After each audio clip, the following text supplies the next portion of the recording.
Welcome to yet another exclusive debate right here on CNBC Africa. My name is Georgie and Ndirangu. This time, we take it a different route. We have a one-on-one conversation with a man who took the helm of office just a few months ago.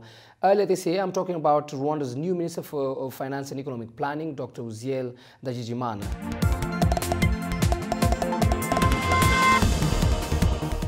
Let's start off with what I've just mentioned. The IMF saying earlier this year that the economy is rebounding. We thought that the fundamentals were strong enough, but we were not rebounding from what had happened 2016, 2017, but we were just building on the basics that had been set, at least on a macro level. Help us understand where we are with that and whether what we're doing is sufficient to push this rebound. That was the conclusion after we realized that the economic growth that was reached was 6.1% as opposed to the projection of 5.2.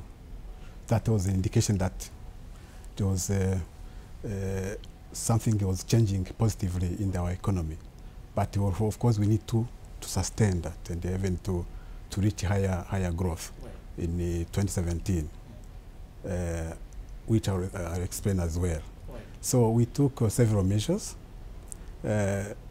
I will just mention the major ones.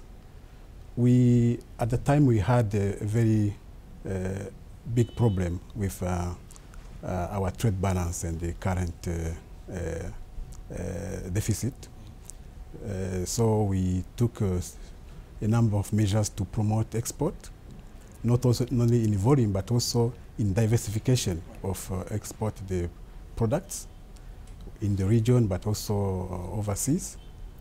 So in that line, we continue to implement our policy of Made in Rwanda by supporting local manufacturers to increase and to diversify the exports. So we continue to invest in our industrial parks. We continue to build the capacity of our export growth facility, which is managed by the Rwanda Development Bank. A number of processors and exporters have benefited from that facility. But also we implemented several fiscal incentives for domestic manufacturing. Right, I'm sure we'll jump into a bit more on that. Still on incentives, since you mentioned that, so let's try into what has been happening with the IMF. So a study by the ministry about the value of tax incentives and then comments by the IMF is that we lose about 50% of VAT on incentives. When are we likely to review it, or is there anything that is being done to cushion us from that? Yes, but on the other side, we see also benefits from that. Okay. When you see our growth in export, like in 2017 alone, our export grew by 44.5%. At a time where we are really struggling to reduce our trade balance. 2017, our trade balance was reduced by 33% in 1 year. And the ratio of current deficit to GDP reduced from 15.8% to 6.5%.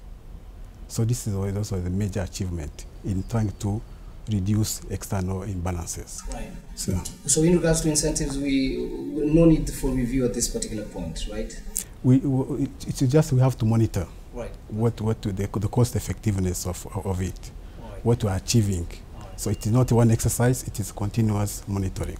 Perfect. Yeah. Now, also in regards to the global income ranking, right? Yes. The term poorest country is something that we're trying to move away from. Of course, everyone is avoiding that word, but it's the one that comes out in the World Bank. Yes. Poorest in 2000 to 20th in 2015.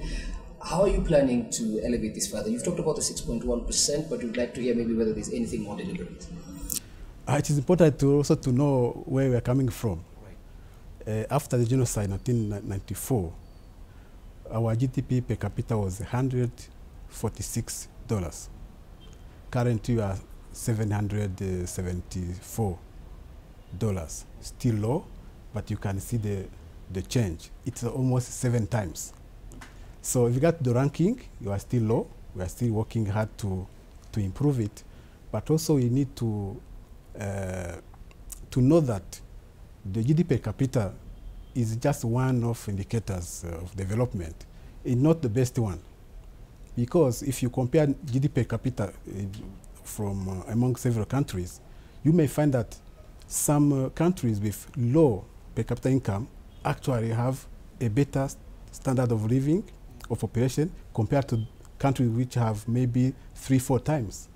This will depend on the other social policies that try to reduce economic inequalities, try to provide public goods to citizens, ensuring access to education, to health, to electricity, to water and sanitation, to etc. So when you compare our social indicators as Rwanda at that level of income, we are already comparable to middle and to some higher, upper middle income countries, while still in the category of low income. So due to those policies I just mentioned. Right, and of course that falls now into what I also mentioned at the top, where we saw some shocks in 2016. Of course, some would say that we were not as prepared for this abundant growth that we've been saying that we are getting into, and then the recovery in 2017. But now when 2018 came, 2017, 2018, we embarked on heavy projects. We saw Bugesera Airport, we saw what we've seen with the tourism sector and the Arsenal deal, of course, for Visit Rwanda, and a lot more capital intensive. So if we're going to cushion ourselves from any possible impediments to recovery, we have to be very sure that the ministry has taken almost every capital intensive investment into consideration. Please help put our minds at ease. Capital expenditure means contribution to GDP as well. It means job creation, it means value addition, but it means partially more import for some inputs to those projects. But as I said, I think since last year, our exports have been growing and now are more diversified. It's no longer coffee and tea, but we see a variety range of minerals, we see processed goods increasing, you see our cross-border trade increasing. So these are good signals that we actually, all factors put together, we are expecting to have a higher growth. Our projection for this year is 7.2%. Next year is 7.8% and 8% by in 2020. Very ambitious. So also in reserves, our forex reserves, for example, just a micro part of the policy of things. But talk to us about that. How stable are we? We have a target of having our reserve equivalent to 4 months of import, and we're not below that. Yes. Okay, perfect. Let's move on to another bit. In regards to growing and breeding Rwandan industries, we've been having a back and forth trying to understand what's happening with the textile industry with CNBC and the conversation about whether it's leaving or staying in Rwanda, and how it's going to compare now that we're trying to build our industries.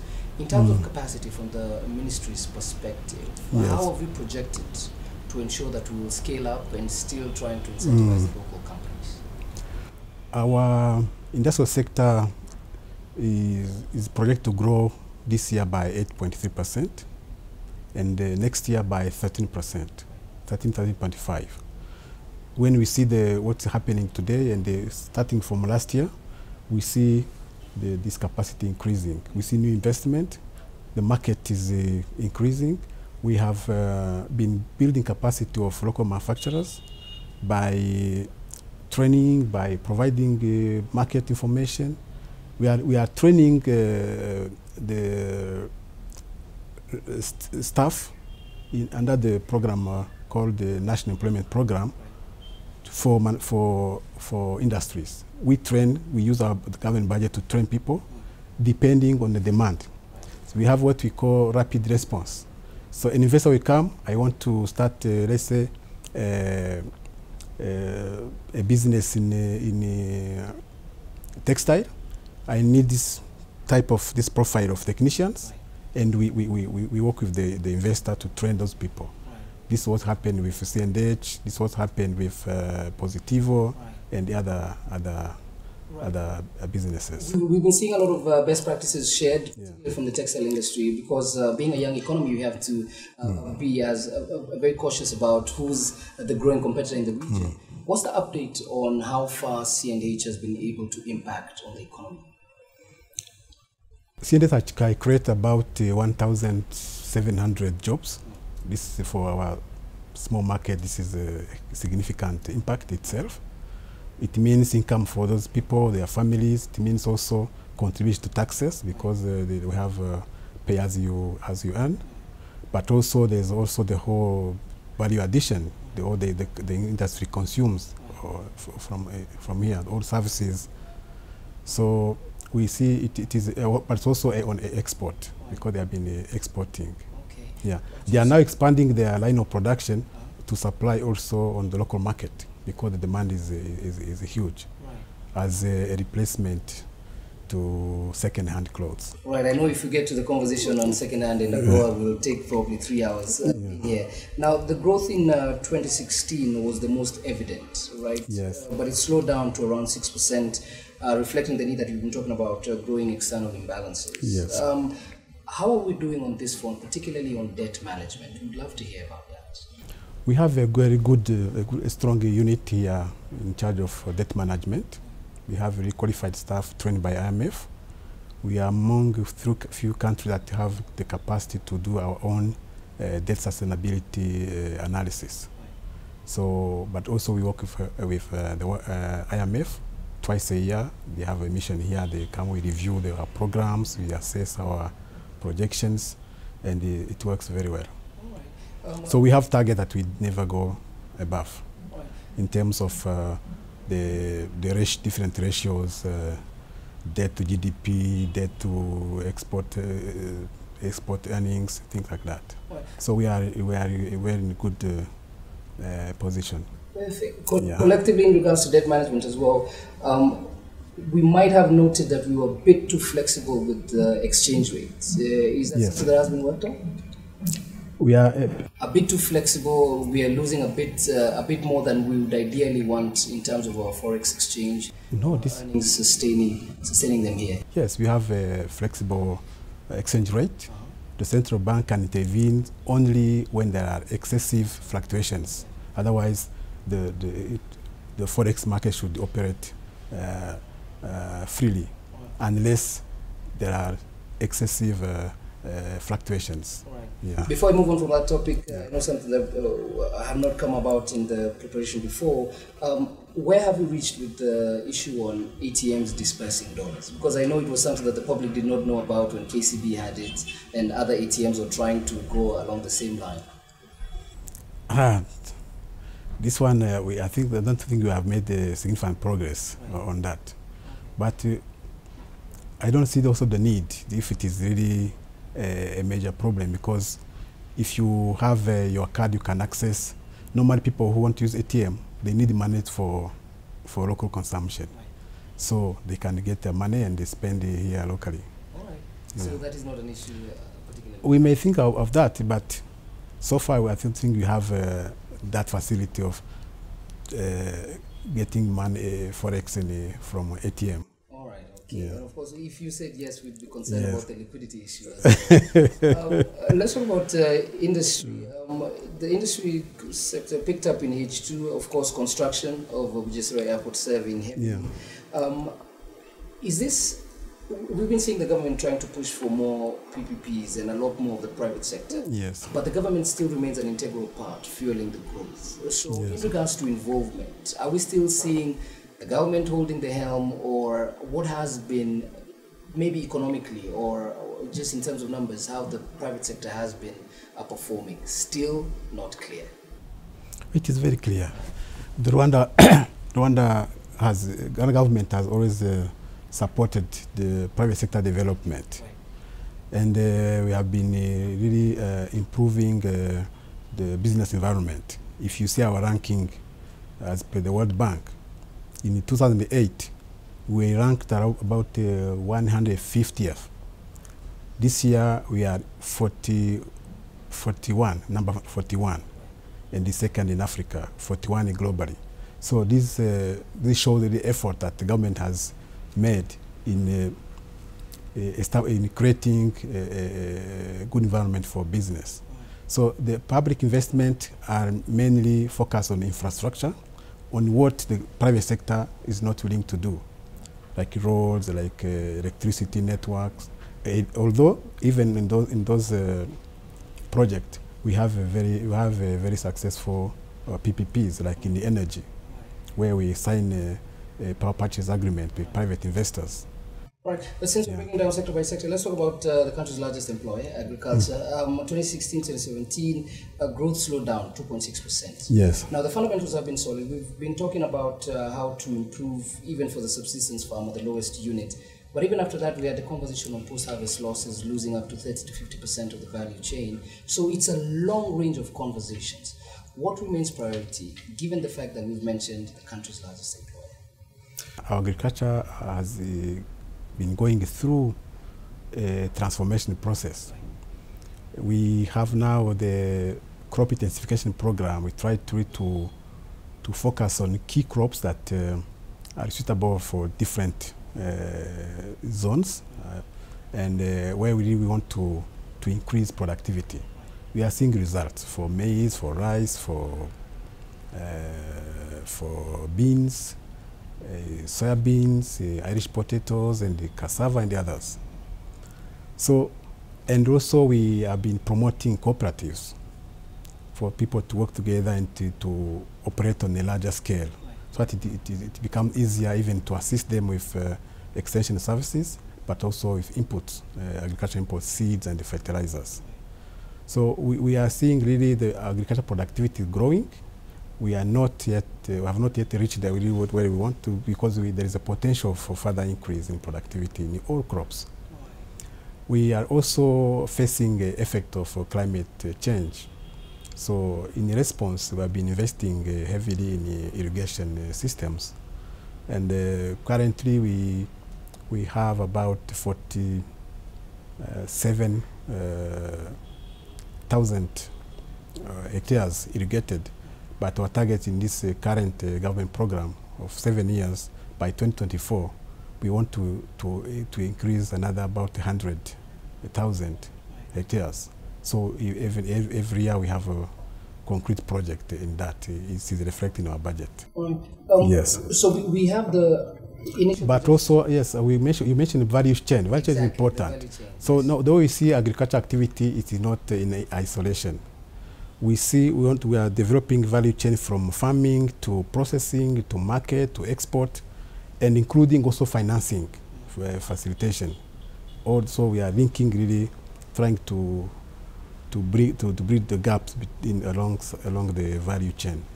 And also we are seeing new people now who are really investing in agriculture, not just for subsistence, but as a business. Young people are now who are educated, who have the knowledge, are now involved in agriculture. We see more investment in agro-processing, and we see really people trying to export to neighboring countries. When we see our numbers, we see now the component of agro-processing is growing for regional market. Right. Like milling industries is really booming. All right. So in regards to that, and the farmers in different pockets of the country, and now us trying to develop the secondary cities. Yes.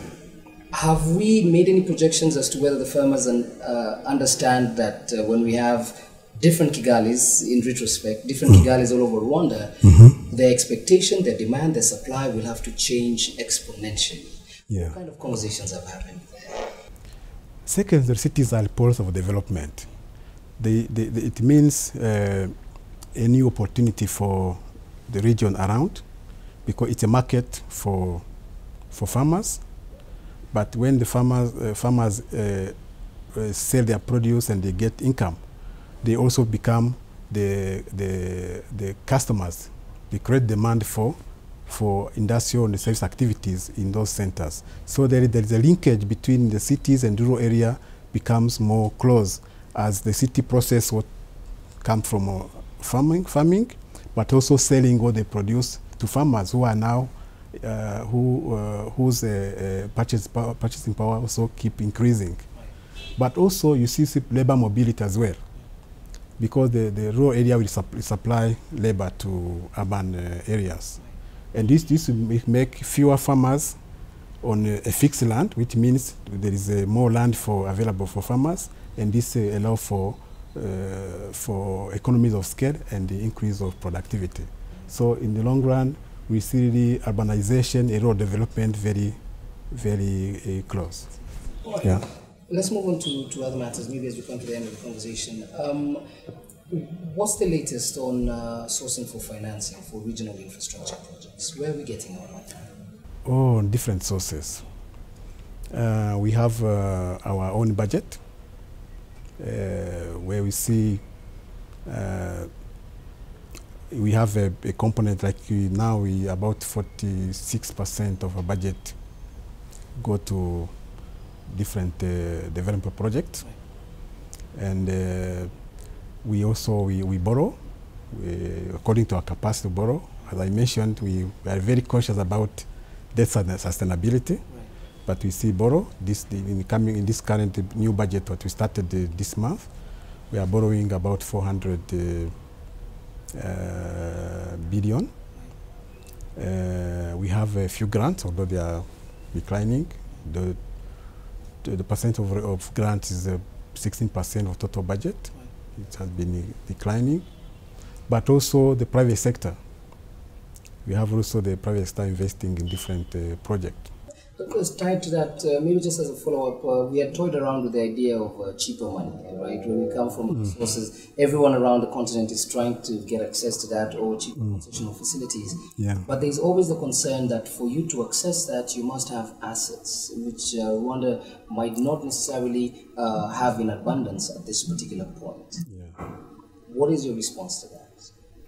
The response is asset as keep accumulating. Asset is like accumulation of a long period. Sometimes it's not by accident. Right. So as the economy grows, also that capacity keep growing. Right. But the government still has access to concessional loans and the grants. Right. The private sector also, at least our banks, they still have some cheap money outside. Right. If I give you some examples, some of our lenders have also private window for private sector with a low rate. So multilateral and bilateral. So some of our banks use that money as a line of credit for on lending to our local businesses at a low rate. When we heard about the Arsenal and Rwanda deal, of course tied to tourism and the Rwanda Development Board, what was the Ministry of Finance's stand on it? Because I'm sure you knew that at some point people would want to know from the ministry where the money was coming from. What? Where the money was coming from. Where was the... Which money? Between the Rwanda and Arsenal deal. What was the stand? What was the stand of the ministry on it? Ideally, the money comes from you. Yeah, not for me. This money, you know, we have revenues from tourism, and they are keep increasing. This is one of the sector that really is growing very fast. So part of it is invested in marketing to attract more tourists and also more investors. So that is one of the best investment we have had. We will see in the coming months what will be the impact. Okay, and we'll definitely be here to do that. It's from the tourism revenues. Yeah. All right, and we'll definitely tag that. So in regards to filling up investments and seeing them physically, you have a fantastic view. I'm sure you see most of the buildings come up, but they're not as full as we'd anticipate. The spaces are filling up, but generally not in the pace that we had earlier anticipated or in earlier conversations. Yeah. What do you make of the current growth, at least to the physical eye, on filling up these spaces needed for businesses? Yeah, I think this might be the case in other places as well. You don't have a building and the following day they are full. So, but what we can see is to see the progress. Some of them started with a very low occupancy rate. But after a few months in the year, when you check, you see the situation has changed. Right. People were used to do a business in small places, cheap shops, but you see, when they see that the customers are more comfortable doing shopping in a nice place like Chic and the others. So also traders will move to that, are moving that places because that's where the customers want to do their shoppings. I think it's a matter of time and the habits of customers also keep changing. Yeah. Right. In regards to the tax, noted that some investors were generally unhappy about the unpredictability of the tax regime. Right? What are your thoughts on this? I don't think they have a case, because yes, we've been changing our laws, but we are changing in the interest of businesses, not government. So if there are changes which are positive for investors, I don't think they could complain.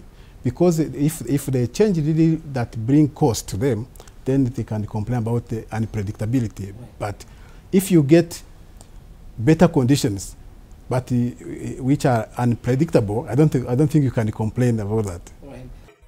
So your this is a month from April till July. You've been in the office. My final point has to do with what kind of positioning do you think you will be able to handle within your time in office? We normally talk about legacy and the projections that have been set ideally, but individually, as you run the ministry, possibly you could tell us about the kind of positioning you think Rwanda should be able to look forward to.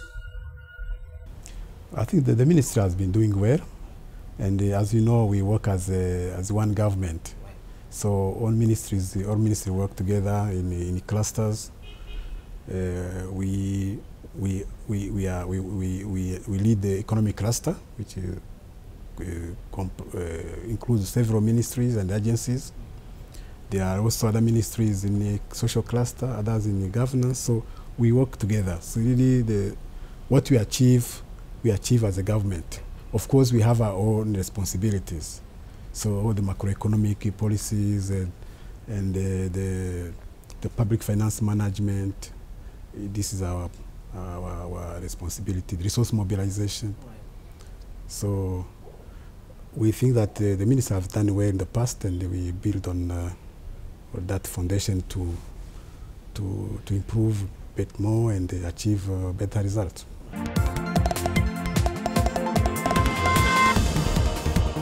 So now we've heard from the Minister for Finance and Economic Planning what exactly the country expects to do. So we are definitely eyes and ears on ground as we continue to track the country's formidable projections and the continued trajectory of Rwanda.